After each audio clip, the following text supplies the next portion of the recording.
চট্টগ্রামের আটহাজারী থানার মেঘল ইউনিয়নে ২ লাখ টাকা চাঁদা না দেওয়ায় ব্যবসায়ী মোহাম্মদ আলীকে মারধর, মোটরসাইকেল ভাঙচুর, নগদ ১.৫ লক্ষ টাকা ও মোবাইল ছিনিয়ে নেওয়ার প্রতিবাদে সংবাদ সম্মেলন করেছেন ভুক্তভোগী পরিবার।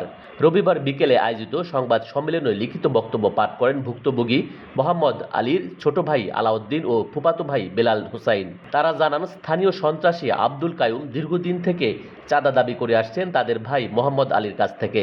চাঁদা দিতে অপারগতা স্বীকার করলে গত ১ মার্চ মাগরিবের পরে সুযোগ বুঝে আব্দুল কাইয়ুমের নেতৃত্বে ১০ থেকে ১২ জন দুর্বৃত্ত হামলা চালিয়ে মেরে ফেলার চেষ্টা করে তার ভাইকে।